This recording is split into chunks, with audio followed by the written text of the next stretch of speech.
Hello friends, welcome to EPG Pathshala. I am Professor S.P. Singh from Faculty of Management Studies, Gurukul Kangdi University, Haridwar. Today we are going to study Module 35 on coding and categorizing.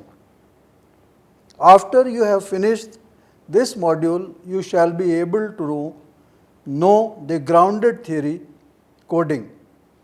Understand the Glazer's approach to coding. Comprehend the Charma's approach to coding. Know the thematic coding. Understand the qualitative content analysis and comprehend global analysis. The interpretation of data is at the center of qualitative research. Although its importance is different in different approaches. Sometimes, for example, in objective hermeneutics and conversation analysis, research refrains from using specific methods for data collection beyond making recordings of everyday situations. In these cases, the use of research methods consists of applying methods for the interpretation of text. In other approaches, it is a secondary step following more or less refined techniques of data collection. This is the case, for example, with qualitative content analysis or with some methods of handling narrative data. In grounded theory research, the interpretation of data is the heart of the empirical procedure, which, however, includes explicit methods of data collection. The interpretation of text serves to develop the theory as well as the foundation for collecting additional data and for deciding which cases to select next. Therefore, the linear process of first collecting the data and later interpreting it is given up in favor of an interwoven procedure. Grounded theory coding. Grounded theory coding is the procedure for analyzing data collected in order to develop a grounded theory. In this approach, the interpretation of data cannot be considered independent of their collection or the sampling of the material. Interpretation enables decision making regarding which cases to include next in the analysis and the methods to be used for data collection. There are different approaches of coding versions that exist in their way how coding proceeds. Strauss and Corbin's approach to coding. In the process of interpretation, there are a number of procedures for working with text. Main three procedures include open coding, axial coding and selective coding.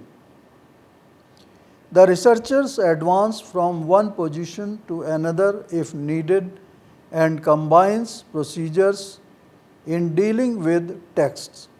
However, the interpretation commences with open coding and finishes with the selective coding. Open coding, data and facts as concepts. Open coding expresses data and facts in the form of concepts. Data are first broken down. Expressions like words and short sequences of words fasten nodes and codes to them. This procedure is inapplicable to entire text of an interview or an observation protocol. Rather, it is applied to particularly informative or perhaps extremely ambiguous passages. This procedure elaborates in-depth comprehension of the text. Sometimes open coding results in various codes. Categorization of codes. The next step is the categorization of these codes by grouping them around phenomena found out in the data particularly relevant to the research question. A link between categories and codes. A link between resulting categories and codes is established. Open coding may be used in different details. The line, sentence or paragraph or the whole text can be the basis of coding of the text. The analytic process identifies and develops the concepts in terms of their properties and dimensions in open coding in grounded theory method. Asking of questions about the data, making comparisons between each incident event and other instances of phenomena is the basic analytic procedures. Categories include similar events and incidents. The outcome of open coding should be a series of the codes and categories linked to the text. Axial coding. Axial coding involves refining and differentiating the categories resulting from open coding.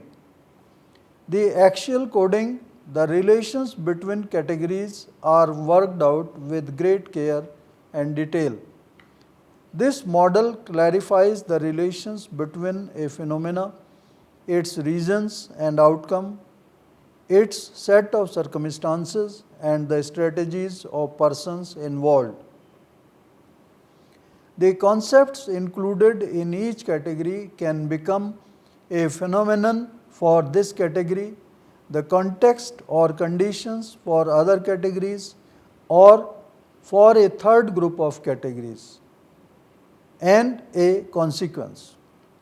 The essential relations developed and the categories are dealt with and verified again and again against the text and the data. The researcher moves continuously forward and backward between inductive thinking and deductive thinking. Selective coding. The selective coding continues the axial coding at a higher level of abstraction.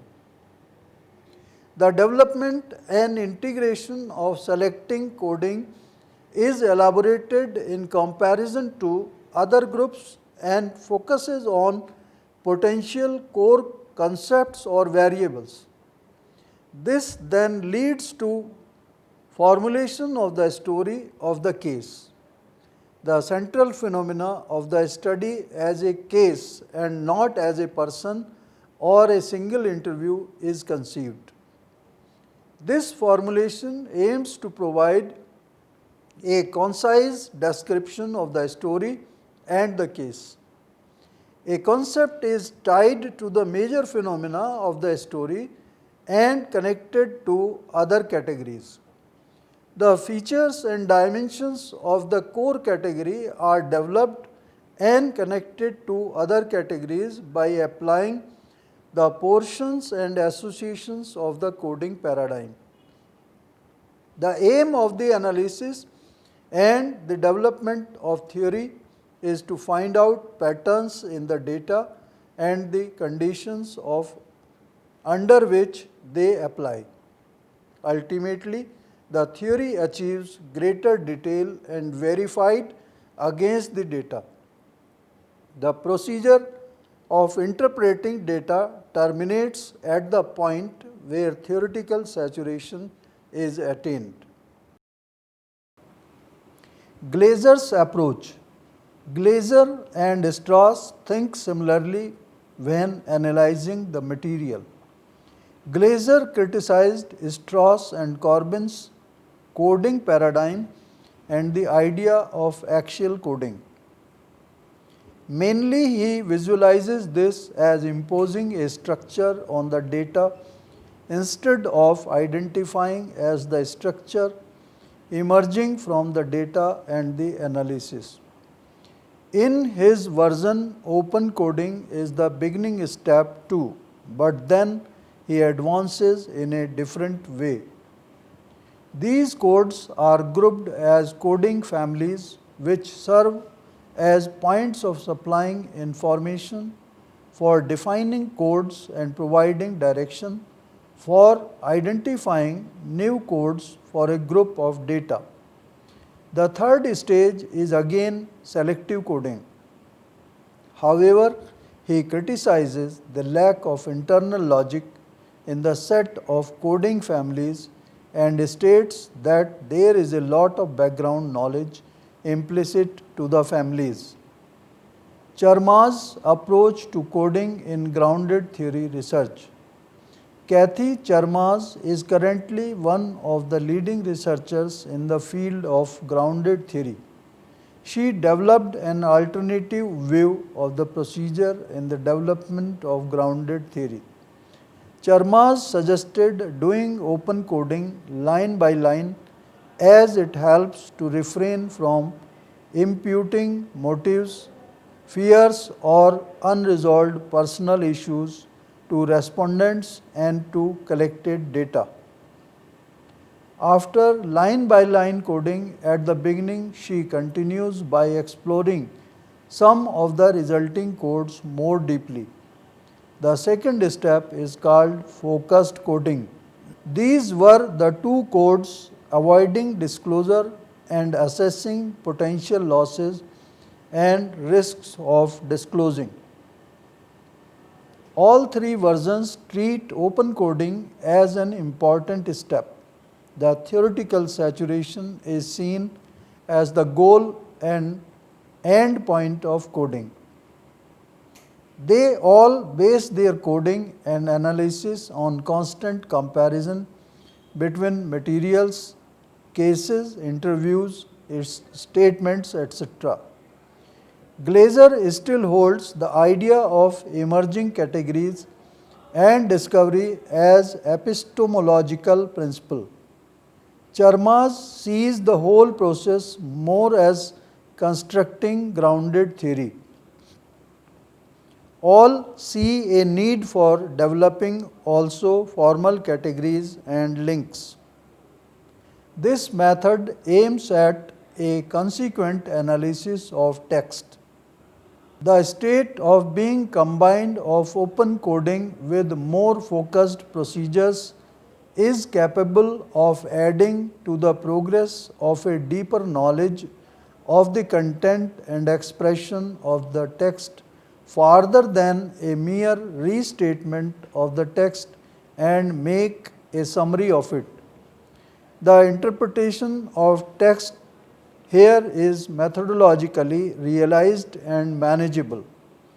This means of access permits a space for a planned and regulated movement through the various methods and capability of being easily bent in starting rules. It differs from other methods of interpreting texts because it leaves the level of the pure text in the interpretation to develop categories and relations and thus develop theories. Finally, the method combines an inductive approach with an increasingly deductive handling of the text and categories. Thematic coding.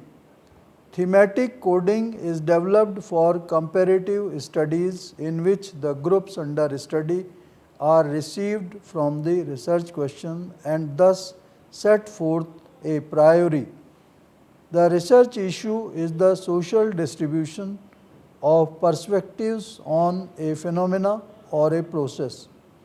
The underlying assumption is that in different social worlds or groups, differing views can be identified. In order to evaluate this assumption and to develop a theory of such groups' particular manner of seeing and experiencing, it is necessary to alter somewhat details of Strauss procedure in order to increase the comparability of the empirical material. Sampling is directed to the groups whose perspectives on the issue seem to be most informational for analysis and which therefore are defined beforehand and not received from the state of interpretation. Theoretical sampling is used in each group to select the real cases to be studied. The collection of data is conducted with a method which seeks to ensure comparison by defining topics and at the same time being flexible to the idea related to them. For example, this may be achieved with the episodic interview in which topical domains are defined concerning the situations to be recounted which are linked to the issue of the study or with other forms of interviews. Qualitative content analysis. Content analysis is a procedure used for analyzing material relating to the text irrespective of the origin of the material, ranging from media products to interview data. The use of categories is one of its essential features. The categories are usually drawn from theoretical models brought to the empirical material and not essentially developed from it, although they are evaluated again and again against it and modified if required. The goal here is to reduce the material. May Ring has developed a procedure for a qualitative content analysis which includes a procedural model of text analysis and different techniques for applying it. Global analysis. Legg suggested the global analysis as a dynamic addition to other analytic procedures to complete theoretical coding and qualitative content analysis. The purpose of global analysis is to get an overview of the thematic range of the text to be analyzed. The explanation of one's own inconspicuous knowledge and of the research question applied to the text is an introductory stage. When the researcher reads through the text, notes down keywords along with the transcript and produces a structure of the large passages of the text, the next step of the global analysis is to summarize the text and to evaluate whether to include it in the actual interpretation or not. The final step is that noting keywords for the entire text and formulate the consequences for working with the material or for selecting or integrating further texts, cases and information according to theoretical sampling. This form of editing texts before their actual interpretation may be helpful for initial orientation to the text. Combined with similar pragmatically oriented analytic procedures of qualitative content analysis, it may give an overview of the material. In theoretical coding, this method may facilitate the finding and assignment of further passages, especially for later steps of axial and selective coding. Friends, in this module, you have studied grounded theory coding, Glazer's approach to coding, Charma's approach to coding, thematic coding, qualitative content analysis, and global analysis. Thanks for visiting EPG Pathshala.